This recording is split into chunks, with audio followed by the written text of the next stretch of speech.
ज्योति जनार्दन दीपो हरतु मे पापम दीपज्योति नमस्ते। शुभम करोतु कल्याणम आरोग्यम सुख संपद देश बुद्धि विनाशाय आत्मज्योति नमस्ते। आत्मज्योति प्रदीप्ताय ब्रह्मज्योति नमस्ते।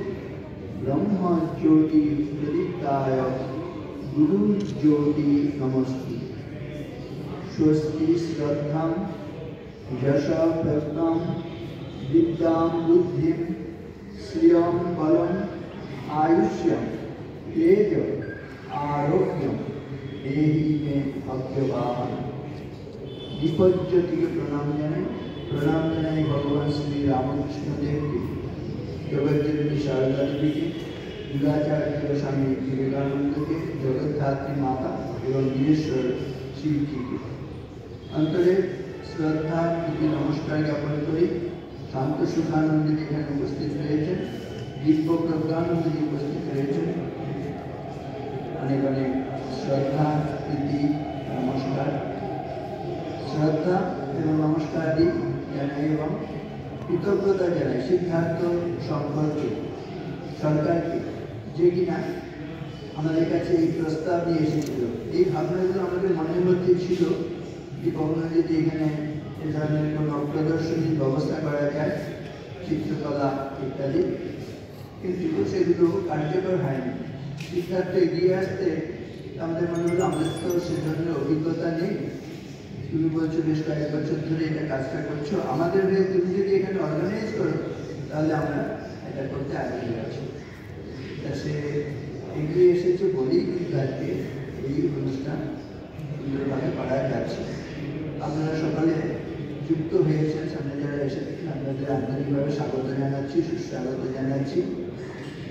সকলের সহযোগিতায় নিয়ে আগামী দিনগুলিতে আরও সুচারুরূপে এই ধরনের প্রদর্শনী আমরা আয়োজন করতে পারবো বলে আশা করি।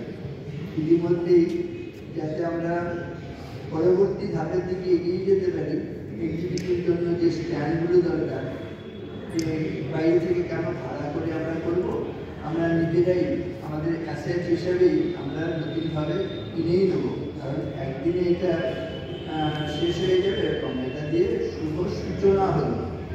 যত বেশি যত ঘন ঘন এই ধরনের আয়োজন করা যাবে তত মঙ্গল। এটা কেন বলা হচ্ছে, সাহিত্য সঙ্গীত কলাবিহীন সাক্ষাৎ পশু উচ্চ বিষাণহীন তৃণন্ন খাদন্ন জীবমান তদ্ভাবধেয় পরমং পশুনাম।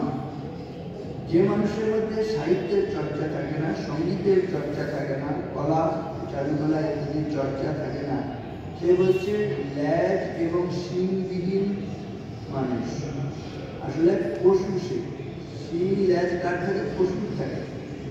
তা মানুষ হয়েও যদি আমরা সাহিত্য সঙ্গীত কলার চর্চা না করি তাহলে আমরা ল্যাজ আর শিংবিহীন পশু ছাড়া কিছু না। এবং আমরা যে ঘাস না খেয়েও বেঁচে থাকি, সে হচ্ছে ঈশ্বরের পরম দয়া।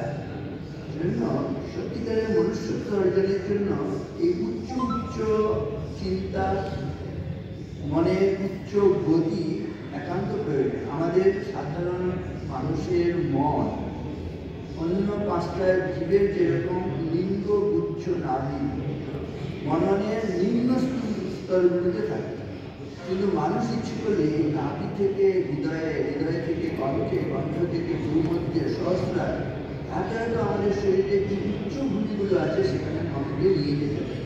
কিসের দ্বারা সেই মনকে উদ্ধারিত করা যাবে?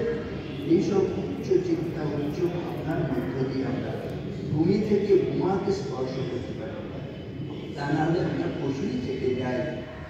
বলা হচ্ছে আহার, নিদ্রা, ভয়, মৈথুন, এই চারটে জিনিস পশুর সঙ্গে মানুষের কোনো পার্থক্য নেই।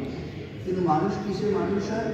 বলেছে মানুষ ইচ্ছে করলে এই আহার, নিদ্রা, ভয়, মৈথুনের ঊর্ধ্বে যেতে পারে। স্বামী সোজা কথা, সহজ কথায় বলছেন, ধর্ম কোনটি? ধর্ম হচ্ছে এমন একটি ভাব যা পশুকে মানুষে এবং মানুষকে দেবতায় পরিণত করে।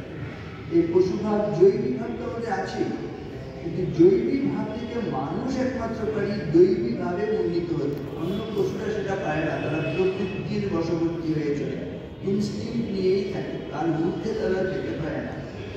তাহলে যে তরবপি হি জীবন্তি জীবন্তি মৃগপক্ষিণ সজীবতি মনোজস্য মননেন হি জীবতি। মানুষ ইচ্ছে করে মনন করতে পারে, তরু লতা পশু পাখি এরা বেঁচে থাকে, কিন্তু এরা কখনো মনন করতে পারে না, উচ্চ চিন্তা করতে পারে না, বিচার বিবেককে কার্যকর করতে পারে না। কিন্তু মানুষ হয়েও যদি আমরা সেই বিচার বিবেককে কার্যকর না করি, জাগ্রত না রাখি, আমরা যদি ঘুমিয়ে থাকি, তাহলে আমাদের মনুষ্য জীবন ব্যর্থ হয়ে যায়। লব্ধ্বা সুদুর্লভমিদং বহু সম্ভবান্তে মানুষ্যম অর্থতমনিত্যমপীহ লোক তুর্ণম যতে তনমতে তনু মৃত্যু যাবৎ নিঃশ্রেয়সায় বিষয়গুলো সর্বত্র স্যাৎ। যে বিষয় ভোগ অন্য যে কোনো প্রাণীতে হতে পারে। আমরা 84 লক্ষ জনি ভ্রমণ করার পরে মানুষের জীবন লাভ করেছি, এই জীবনেই কেবল আমরা মুক্তির আনন্দ পেতে পারি। এই মুক্তির লক্ষ্যে যদি আমাদের জীবন পরিচালিত না হয়, তাহলে অন্য পশুর সঙ্গে আমাদের কোনো পার্থক্য নেই। Freedom is the song of the soul, liberty is the first condition of growth. আমাদের এই বন্ধন থেকে মুক্ত হব কিসের দ্বারা? এই উচ্চ উচ্চ চিন্তা মননের দ্বারা সেটা সম্ভব। আর এই শিল্পকলা দ্বারা আমাদের মননের উদ্ধায়ন ঘটে। সেজন্য স্বামীজি নিবেদিত থেকে নিয়ে এসছে। নিবেদিত আমাদের দেশের এই চিত্রকলা, ভাস্কর্য ইত্যাদি উন্নতির জন্য কত না চেষ্টা করেছেন। তা স্বাভাবিকভাবেই এগুলো রামকৃষ্ণ মঠ মিশনের যে যেখানে আছে, যে অবস্থানে আছে, সেখান থেকে তাকে তুলে নিয়ে আরও বেশি ঊর্ধ্বে তাকে যাবার পথ প্রস্তুত করে দেয়। স্বামীজি বাড়িতে আমি চাই এখানে আবারও বৃদ্ধ বনিতা যে যে অবস্থানে আছেন, সেখান থেকেই তারা তাদের মননের জগৎকে আরও বেশি উদ্ধারিত করতে পারবেন। সেই সুযোগগুলো এখানে সৃষ্টি হবে। ইতিমধ্যে আমরা ড্রয়িংয়ের ক্লাস শিক্ষা দেওয়ার শুরু করেছি, আবৃত্তি শিক্ষার জন্য ছোটদের এনগেজ করছি। কিছুদিন আগে আমাদের পট অঙ্কন এগুলোর সব ব্যবস্থার লক্ষ্মীশ্বরা অঙ্কন এগুলোর একটা ওয়ার্কশপ করা হয়েছে। আগামী দিনগুলোতে আরও বেশি বেশি বিভিন্ন দিকে এই সাহিত্য সঙ্গীত কলার বিভিন্ন দিকে আমরা এ ধরনের ওয়ার্কশপ করবো, এই ধরনের এক্সিবিশন করবো, এরকম ভাবনা আছে। আপনাদের সকলের আমরা সাহায্য সহযোগিতা প্রার্থনা করছি। প্রথম আমাদের একটু পরিস্থিতি থাকে, তারা সকলে সেগুলো একটু ক্ষমা সুন্দর দৃষ্টিতে দেখবেন। আর যে কাজ করে তারই ভুল হয়, কাজ না করলে কোনো ভুল হয়, তাই না? এইভাবে এইগুলো নিয়ে আমরা এগিয়ে যাবো। Adversity causes some to break, others to break records. যে প্রতিকূলতায় কিছু সংখ্যক মানুষ ভেঙে পড়ে, আর প্রতিকূলতাকে জয় করে প্রতিকূলতার মধ্যে কেউ কেউ রেকর্ড ভাঙে। আমরা যেন নিজেরা এরকম প্রতিকূলতা বাধা বিঘ্ন আসবে নিজেরা ভেঙে না পড়ি, আমরা রেকর্ড ভাঙার জন্য চেষ্টা করি, আরও নতুন নতুনভাবে আমরা এগিয়ে যাবো। অনওয়ার্ড মানুষ গো ফরওয়ার্ড। স্বামীজির কথা, নজরুলের কথা, স্বামীজির ভাবনায় চল চল চল ঊর্ধ্ব গগনে বাজে মাদল, নিম্নে উত্তলা ধরণী দল, তরুণ প্রাতে তরুণ দল, চল রে চল রে চল, তুষার দুয়ারে হান্নার ভাত, আমরা আনিব রাঙা প্রভাত, আমরা দুর্গাবতী নীলা বাধার বিন্ধ্যাচল। এইসব অপ্রসাধারণ সুন্দর সমস্ত ভাবনা রয়েছে। আমরা এগিয়ে যাব। একটা সুন্দর কথায় বলা হয়, এগিয়ে যাওয়া মানে সত্যযুগ। আমরা সত্যযুগ মানে অতীতকালে সত্যযুগ ছিল, শ্রীরামকৃষ্ণের আবির্ভাবের মধ্য দিয়ে সত্যযুগের সূচনা হয়েছে। কিন্তু বলা হচ্ছে কোনটা সত্যযুগ? সত্যিকারের কলি শয়ানো ভবতি সঞ্জিহানস্তু দাপর উত্তিষ্ঠ ত্রেতা ভবতি কৃতম সম্পদ্যতে চরণ চরৈবেতি চরৈবে। অসাধারণ সুন্দর ভাবনা।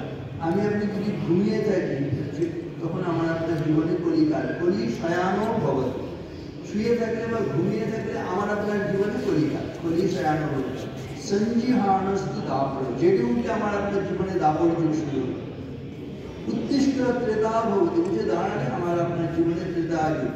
আর কৃতম সম্পদ্যতে চরণ, যখন চলতে শুরু করেছি তখন কৃত যুগ মানে সত্য যুগের শুরু হলো। চরৈবেতি চরৈবে, এগিয়ে চলো এগিয়ে চলো। এই এগিয়ে যাওয়ার মধ্যে সবটুকু। শ্রীরামকৃষ্ণের আবির্ভাবের মধ্যে দিয়ে আমাদের এগিয়ে চলা শুরু হয়েছে। আমরা সেই ধারায় এগিয়ে যাব, আমরা থামবো না। অ্যারাইজ যাবে, stop not till the goal is reach. ওঠো, জাগো, যতক্ষণ পর্যন্ত লক্ষ্যে পৌঁছতে না পারছো ততক্ষণ পর্যন্ত থেমো না। আমাদের এগিয়ে চলা সার্থক হোক, সফল হোক। সকলের মঙ্গল কামনা করি, আপনাদের সহযোগিতা কামনা করি। আমাদের আজ থেকে 20 তারিখ পর্যন্ত বলা আছে, 21 তারিখ পর্যন্ত করার ভাবনা আছে। কারণ আমাদের যে মূল যে অনুষ্ঠান সূচি তাতে লেখা আছে 21 তারিখ পর্যন্ত হবে। বেশি থাকলেও বলেছি 20 তারিখ থেকে 21 পর্যন্ত আমরা করতে পারি, ভালো হবে। ঠিক আছে, ভালো থাকবেন, নমস্কার।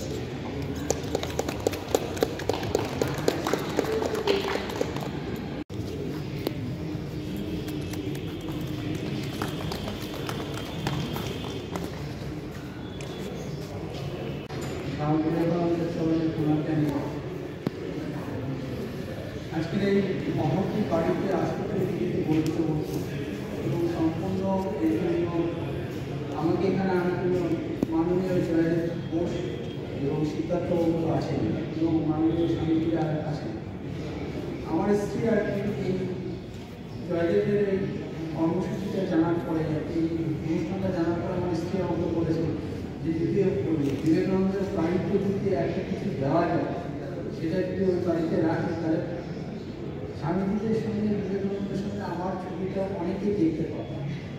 আমি আমার স্ত্রীর অনুপ্রেরণা এই ছবিটা অনেকদিন আগে এঁকেছি, কিন্তু গত কয়েকদিন আগে এটাকে বাধাই করেছি এবং এই ছবিটা সম্পূর্ণ ডট পেন দিয়ে, আমাদের যে সাধারণ ডট পেন আছে সেই সাধারণ ডট পেন দিয়ে আমি এঁকেছি।